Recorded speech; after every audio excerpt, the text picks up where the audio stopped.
Welcome to Shekinah Europe. Here we are in central London for March for Life UK. I'm joined with Father Sean, and Father Sean, it's amazing the turnout here, but what's inspired you to come to March for Life today?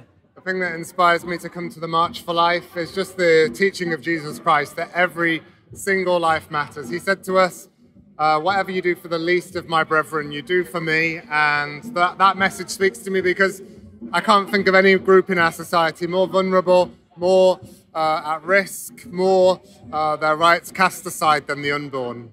And there's so many people here, and how important is it that people are actually here in person, like being present? It's important because the unborn, they don't have a voice. Unless we're there willing to be that voice for them, then nobody's there to defend them. And as I say, they're the most vulnerable in our whole society. So it's such an important thing to be here, to be the voice for the voiceless. And here we are in central London in the UK, capital of the UK. How important or what effect do you think that will have on the rest of the country? Well, I don't think there's going to be anything happening this week or next month. But look, we have to be a voice even in the darkness, a light in the darkness, a voice in the wilderness, a prophetic voice. Even when it doesn't seem like our voice is going to make a huge difference immediately. That's what all of the prophets did, but they still were there, being a voice in the midst of the wilderness, even when it was falling on deaf ears. And that's what we need to do. God does the work anyway, and so please God, He will bring great fruits from it. Absolutely. Well, Father Sean, thanks for speaking to us, and I think it's going to be very special, and thank you.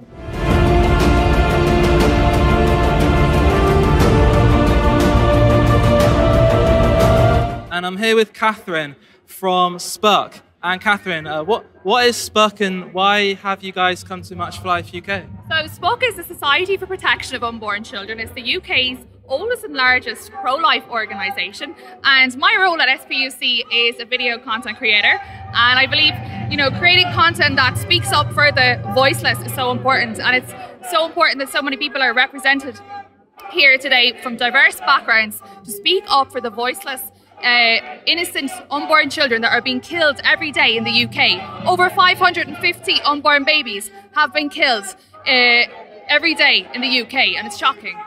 And so there's so many people here, and it's about to start, but more and more people are coming. How important is it that people are actually coming in person and being present for this? Like, what importance does it have for not just London, but for the nation and the world?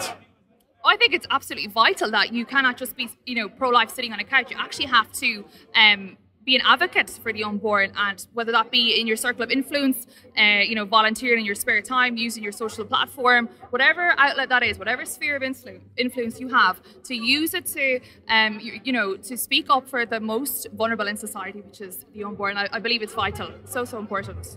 Oh, absolutely. And Catherine, we love what SPUC are doing, and it's just really inspirational. But yeah, the march is about to start. Less than 5 minutes, so we'll let you prepare for that. But thank you for speaking with us. Thank you so much. Thank you.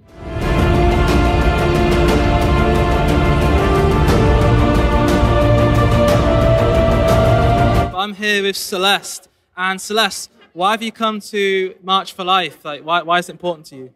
So I've come from South East London with my 3 children. And I feel very strongly that life from conception needs to be protected. The moment a embryo is fertilized, it requires to have some protection. And if a baby isn't safe in the womb, where is a baby safe? You see like the horrors of abortion, you see the reality of abortion, and actually if you showed most people what an abortion really looks like, they'd be horrified. It's totally hidden in the media, it's totally hidden in our society, and you can see all the pro-choices back there, and it's just sad. If you actually showed them what the reality is, I'd be very surprised if people could see a destroyed fetus and think, yeah, that's right, that's a good thing for our society. And there's so many people here. Like, the march starts about 10 minutes, but more and more people are coming. How important is it that there's strength in numbers? How important is that for the march? I mean, it's lovely to see a real diversity of people. So we've got lots of single people here. I've just bumped into somebody I studied with at university that's still studying. Lots of families and people who know about the sacrifice that's required bringing up children, but it still doesn't take away from the dignity that these babies have. So it's really lovely to see that. Yeah, well, Celeste, thanks for speaking to us, and I'll let you get ready for the march. Thank you.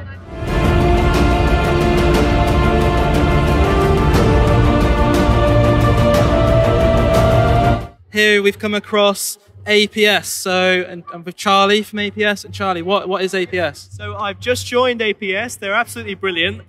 What they do is that they go around the country, around universities, setting up pro-life societies. So if there's a group of students without a voice, they need some help to set up a pro-life society. That's what the APS are for. They're absolutely brilliant. And they came to my university, and we have a really strong pro-life society now. Absolutely brilliant. And so you guys have come in strong force to March for Life. So why is March for Life important to APS? Like what's its significance? It's the best chance for a group of young people to come along, have their voices heard, and just join a group of like-minded people. It's a very big world out there. You want to find some like-minded people. And so that's what we're here for. Bunch of students, bunch of recent graduates trying to bring the pro-life world a bit closer together. Absolutely. It's amazing that you guys here and really inspiring. And I suppose the march is about to start soon, so we'll let you get ready for that. But thank you for speaking with us. Thank you.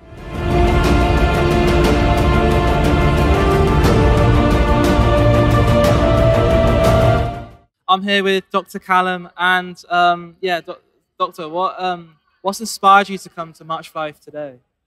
So this is really something that's been on my heart since medical school. When I went to medical school, I was pro-choice, and then over time I realized what abortion was, what it did to a baby, what it did to a woman, and I realized that until I came to March for Life for the first time a couple of years ago, I felt like I was the only person who realized this, and so it seemed that something so important with 1 in 4 pregnancies ending in abortion, 1 in 3 women affected by abortion.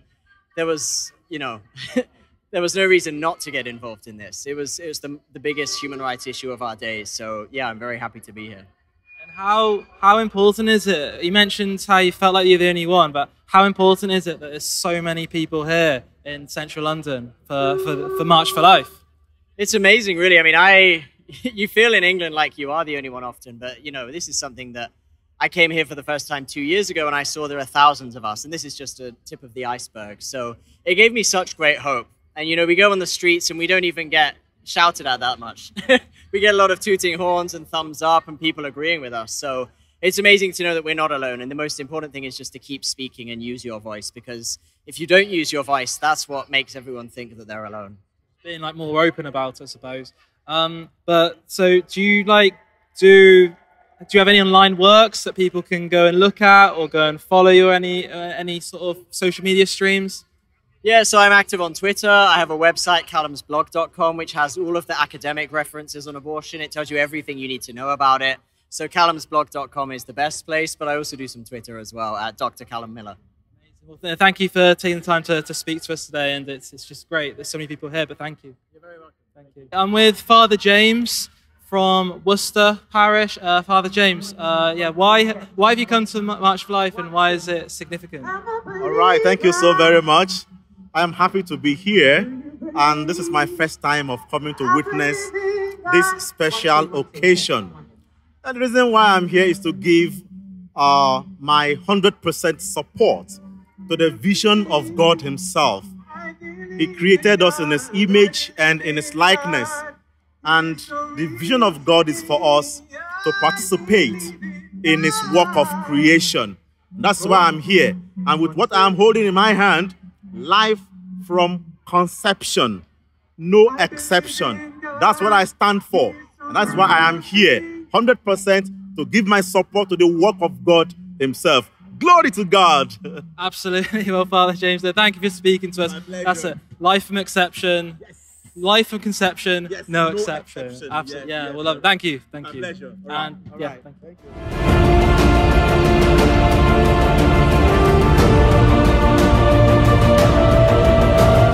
you. With Monsignor Newton. And Monsignor Newton, what's brought you to March for Life UK today? Well, I think it's really important that we witness to the importance of human life from the moment of conception to the grave. And I think this is probably one of the real moral questions of our time.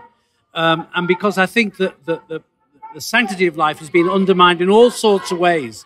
And we're really in danger in this country of moving towards abortion to term, which is, I mean, I don't see how anybody can not say that is infanticide. It's just so obvious to me.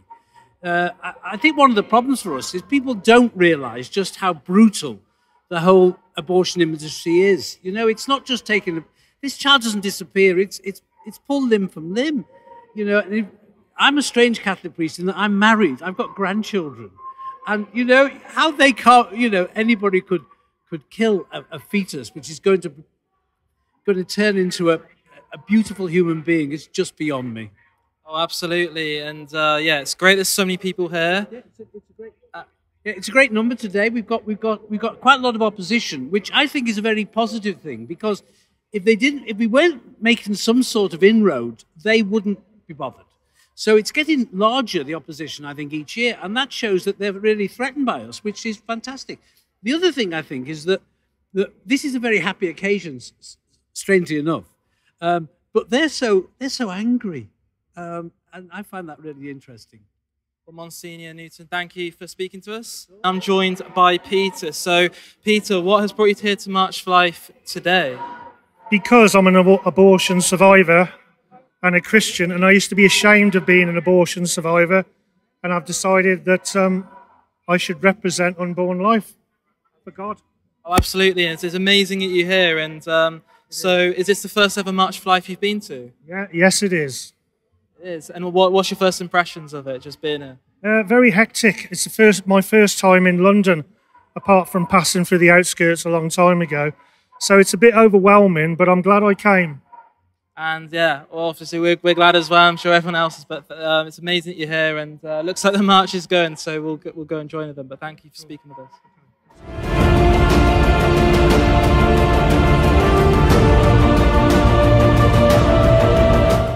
Here with David Curtin, and David, so yeah, what's inspired you to come for March for Life UK, and like, why is it important? Yeah, this is the third time I've come actually, and you know, I lead the Heritage Party, which is a political party in the UK. We're the only UK-wide pro-life party, and it's so important that people have a choice to vote for that, because they don't have a choice really. Every mainstream party supports abortion in one way or the other, and it's a horror in this country, where there now are 230,000 babies killed every year in the UK by abortion, 1 in 4 pregnancies. You know, in my view, that's got to stop. So I'm here to support everyone else who is in the pro-life movement as well, to get together and say that we need to stand up for the right to life of unborn children in this country. And how long has your party been going for? Like, yeah. Yeah, I've been in politics for about 10 years. I started the Heritage Party about 3 years ago. I was in another party before this one. But I started the Heritage Party specifically to be a socially conservative party. I mean, before I got into politics because I wanted Brexit for the country, you know, but then that's done as it is. And so now we need something new. So that's why I've started the Heritage Party 3 years, and we are growing every year. And if people want to find out more, where can they go to? Like, do you have social media, website, etc.? Yeah, Heritage Party website is heritageparty.org. You can look us up there. I'm on social media all over the place, at David Curtin, Kurten, and you can find me there. David, honestly, thank you so much for speaking to us. Here we are at March for Life UK, but thank you. Okay. I'm joined here by Joshua.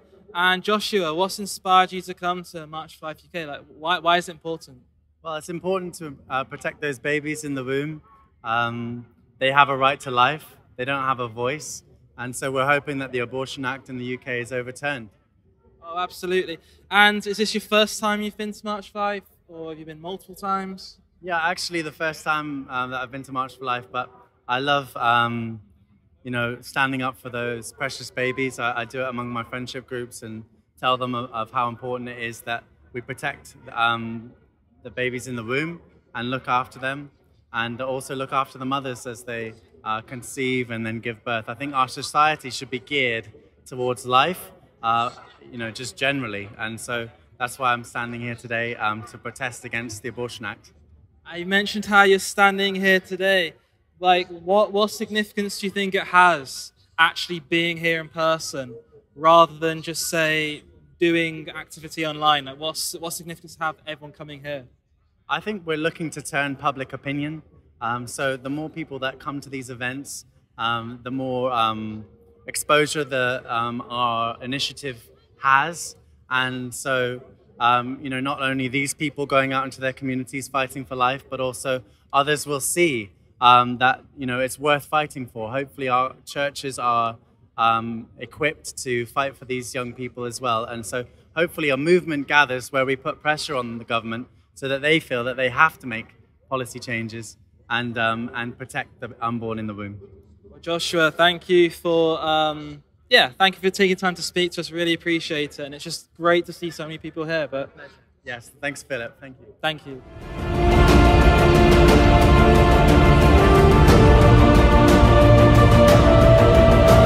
And I'm here with Tim, who's brought his family with him. And Tim, why have you come to March for Life UK? Like, why is it important? It's just these days it's so difficult to find joy anywhere, real joy. And I found in my life that joy doesn't come from serving myself, but serving other people, serving my family. Having children has brought so much good out of me that I didn't know existed, and I still have such failings in my life, but I see that having a family and showing that I am joyful, it's changed my life, and I hope that I can change other people's lives, that they don't have to be afraid of responsibility and of what they're unsure about. Is this the first March for Life you've been to? Have you been to previous ones before? I've been to one in, I think, 2019. I haven't been to one since because we didn't live in anywhere near London. But yeah, I hope to come again. And what do you think of it? Like, what's your first impressions of today? It's great to see so many different people that share similar beliefs, even if we disagree with each other one-on-one. We can at least share the fundamental belief that all humans have an intrinsic value. Tim, thank you for joining us today, and it's been a really special day so far, so thank you.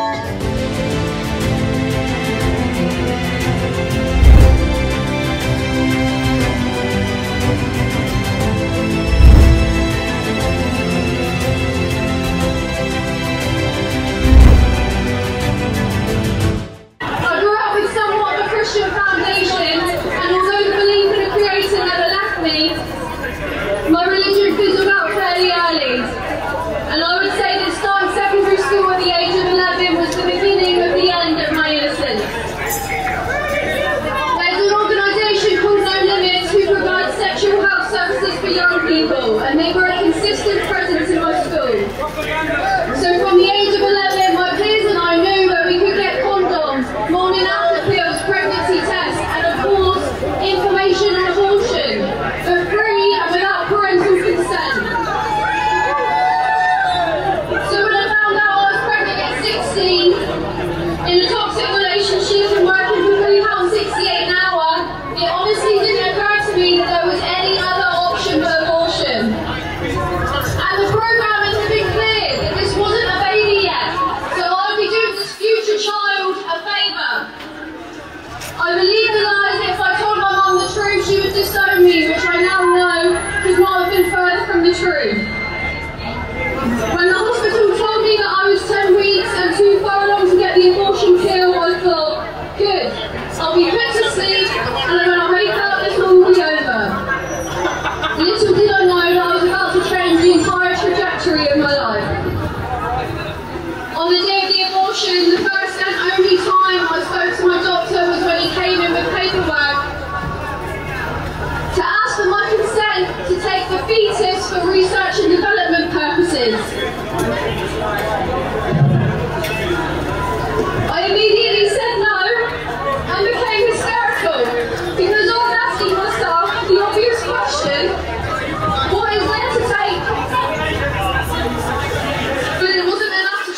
18 years old and in a new relationship, I was devastated. And although I'd been convicted enough to swear off another abortion, I thought, well, the nurse is telling me that the abortion pill will make it like no more than a heavy period, and I can do it in the comfort of my own home, surely it's like nothing at this point. But to this day, I've never experienced pain like it, just rolling around the bed in agony. And I instinctively knew when to go to the toilet and deliver my baby. And that moment of separation is burned into my memory forever.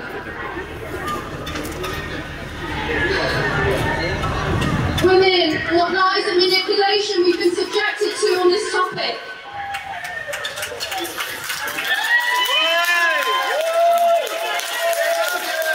Something beautiful and unique in our ability to grow and nurture life, and it is reduced to disposable waste. We're told that it is so meaningless you can literally flush it down the toilet. It's wicked and it's evil. I made the conscious decision not to look down the toilet and I just flushed. I was so traumatised by the experience. I was so traumatised by that experience that I promised myself yet again I will never have another abortion. This time though, it was easier to bury my feelings because I'd developed enough strategies to self-medicate at this point. Fast forward 3 years, I started casually seeing someone and I made it very clear it was important to be careful because if I was to fall pregnant, I would without a doubt be having a baby. And as careful as I thought I was, a mistake happened along the way. So when I found out I was pregnant the third time, I was distraught and I instantly reverted back to that 16-year-old frame of mind, terrified and not able to see any other option but abortion. So when I found out I was 3 weeks pregnant, it affirmed my decision. This time wasn't as painful as the second time, being so early on. But this time was different, and this abortion brought a new level of shame as I yet again instinctively went to the hotel toilet to deliver my baby with an essential stranger asleep in the other room. I felt like some of the earth in that moment, and I could discern that this was a totally unnatural and distorted situation. That abortion was the straw that broke the camel's back, and I went into a very deep depression. Although living in a 50-bed dorm in a hostel, I didn't want to be around anyone. So I drank every day, smoked copious amounts of weed, and became very promiscuous. Just doing anything to try and satisfy this even greater gaping hole that had been growing for 6 years.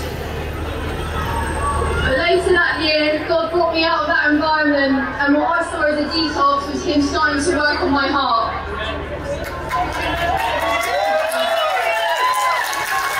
I saturated myself in spirituality, trying to tap into something greater without the need for morality or very necessary self-reflection. One afternoon I went to a yoga class and for the first time they were chanting, and I hadn't experienced that before. And I couldn't take it seriously, I physically couldn't do it with them. So with one eye closed, I slowly opened the other to find the yoga instructor staring at what felt like into my soul with a look of disgust on her face. And it sent shivers down my spine, and it really irked me. And later on in the session, she came in ever so slowly, laid her hand on my stomach, and again, it made my hair stand up. It was really eerie. And for some strange reason, unbeknownst to me, on the way home from what I didn't realise was my last yoga class ever, I went into a bookshop and bought a Bible. And this is the scripture that turned my heart of stone into a heart of flesh and removed the scales from my eyes. For you formed my inmost being, you knit me together in my mother's womb. I praise you, for I am fearfully and wonderfully made. Wonderful are your works, and my soul knows it very well. My throne was not hidden from you when I was made in the secret place, when I was woven together in the depths of the earth. Your eyes saw my unformed body, and all my days were written in your book and ordained for me before one of them came to be. Praise the Lord!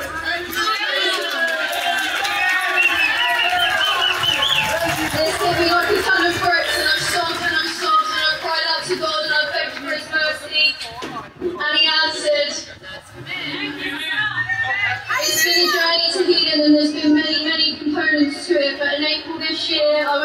Rachel's Vineyard, which is probably one of the hardest but most rewarding weekends of my life.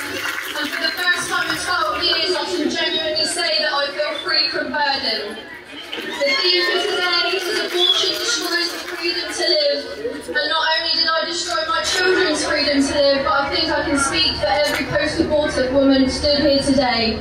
That abortion did not grant us freedom, but made us captive in one way or another. I was a prisoner to addiction, a prisoner to isolation, a prisoner to anger, guilt and shame. But Jesus Christ, Yeshua HaMashiach, came to set the captives free. So she who is set free is free indeed. Thank you.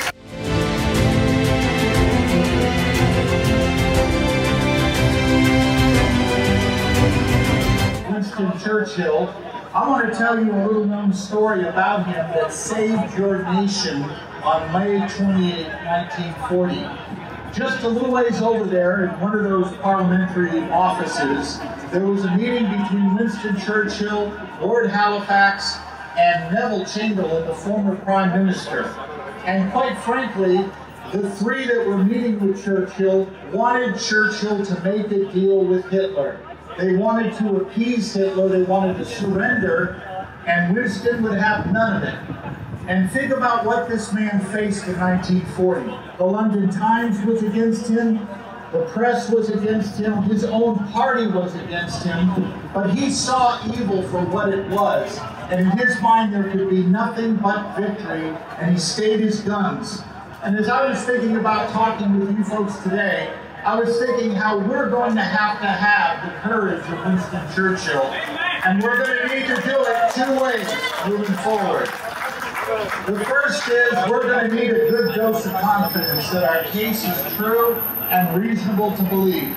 And before you leave here today, you're going to know how to defend your pro-life view in a minute or less. And we're going to tell you how to do that. So the reason you need to do that is because our culture today thinks that everything we believe as pro-lifers is just private religious faith. But they've redefined what faith is. They think faith is a leap in the dark. You believe in spite of evidence. That's not biblical faith. Biblical faith is you have trust based on evidence. For example, when I flew here yesterday, my friend and I, we got in at 7 a.m. this morning at Heathrow. We had faith that the jet would get us here. There were two guys up in the cockpit with thousands of hours of flying. We were on a reputable airline. Delta stands for don't expect luggage to arrive, but you will. And we had faith, but it was trust based on evidence. It wasn't blind. You have to know how to defend your pro-life view in a culture that thinks you have nothing to offer that's rational. So what do you say when you have just a minute to defend your pro-life view? Here's what you say, okay? And for those of you that have to take notes, we're going to put this up on a website for you so you can get it. Suppose your Aunt Betty comes to visit you at Christmas. She's not pro-life. She thinks you're nuts that you're here today. And she says to you between bites of holiday turkey, why are you pro-life? Here's what you're going to say in a minute or less. Aunt Betty, I'm pro-life because it's wrong to intentionally kill innocent human beings. And the science of embryology is clear that from the earliest stages of development, you were a distinct, living, and whole human being. You weren't part of another human being like skin cells on the back of my hand. You are already a whole living member of the human family, even though you are yet to grow and develop. And you know what else, Aunt Betty? There's no essential difference between you, the embryo, and you, the adult, that would justify killing you back then. Differences of size, level of development, environment, degree of dependency are not the reasons for saying we can kill you then, but not now. Now I'm old, I'm 63 years old, and I can't play basketball like I once did, but that's rocking it. I think I got that done in about 41 seconds. Let me ask you folks a question. How many Bible verses did I cite? 0. But did I convey biblical truth? The answer is yes. That's our job, men and women. We have to be confident to convey our case and make that case persuasively. There's a second thing, though, we got to do. We've got to be willing to sacrifice. I think you know that the cost of being pro-life is going up.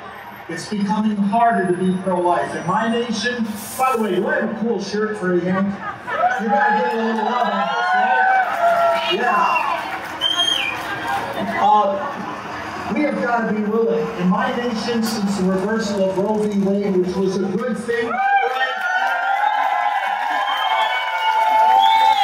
and he has been ratcheted up, and pro-lifers are under fire as you are in this country. And we're going to need to stand the same way Winston Churchill stood and not let our critics intimidate us. We're not going away. We're not going to surrender. It's not going to happen. Well, I reminded of an event that took place at the Imperial War Museum just across the river in 2015. I was over here speaking, and I took my youngest son, Michael, who at the time was 15, and we went to the Imperial War Museum.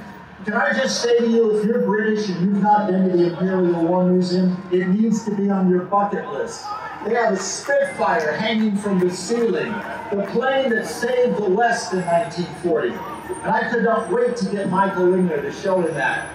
But we had to queue up outside the doors there, and while we were waiting to get in, they brought out some pictures of the evacuees. You know, the children that got trained out of London during the Blitz? And I was explaining to Michael what happened. If any of you have seen the Narnia series of movies or seen pictures in your history books, these little kids, some of them as young as 2, are going to leave their homes, and many of them will never see their parents again. And I was explaining this to Michael as I was pointing at the pictures, and I got a tap on my shoulder back here. I turned around, and here was a woman, elderly woman, I'm gonna guess her age, somewhere in late 70s, early 80s, and she pointed at one of the pictures of the evacuees and said, I was one of those kids. I grabbed Michael by the lapels and I yanked him over and said, we are going to listen to what this lady is about to tell us. I said, tell me your story. She said, in September of 1940, my parents put me on the train at Waterloo and I never saw them again. And as if I didn't know what she was going to say, I said, tell me what happened, tell me your story. She said 11 nights after I was evacuated, both my parents were killed in a nighttime bombing raid that would have killed me had I not been evacuated. And I said to her, well, what happened to you after your parents were killed? She got this big smile on her face and she said, oh, I had a good life. Listen to what she said. My family that I was staying with just stepped up and adopted me. At that point, I got this huge lump in my throat, and Michael has one in his throat because I got him by the neck. And I said to her, they just stepped up? I said, that's unbelievable. Think about where your nation was in 1940. The British Expeditionary Force in May of 1940 was trapped at Dunkirk and about to be annihilated until I think the Lord intervened and there was a miraculous evacuation. Everything in Europe was under control of tyrants. Russia was not on the side of the Allies. The United States was asleep at the wheel. It would be 2 more years before we got our act together on that war. And that family could have looked at that little girl and said, we can't afford to feed another child. We just don't have what it takes. We don't know if petrol is going to be rationed. We don't know if we have enough bread. But that family didn't do that. You know what they did? They just looked and saw that little girl and said, we see her need. We're going to take care of it. And they stepped up. Men and women, we have to step up right now. And let me tell you a little bit about what that was. Many of our churches don't say a word about abortion because they want to spare people a guilt trip. But when we don't talk about abortion honestly in our churches, we do not spare men and women guilt. You know what we spare them? We spare them healing. Because unconfessed sin has them out of full fellowship with Christ. We've got to make sure our churches know the logic of the pro-life view. Second thing we've got to do, we've got to train our young people to defend the pro-life view. I speak at Christian worldview forums all over the world, and most of the time when I speak and I ask how many of you before coming to this conference had ever heard a pro-life presentation, the numbers are dismal. We've got to take personal responsibility and step up to fix that. Listen, we are not going to surrender, but men and women, there's a fight in front of us and we've got to enjoy it. Let's step up and do it. God bless you guys. Thanks for having me.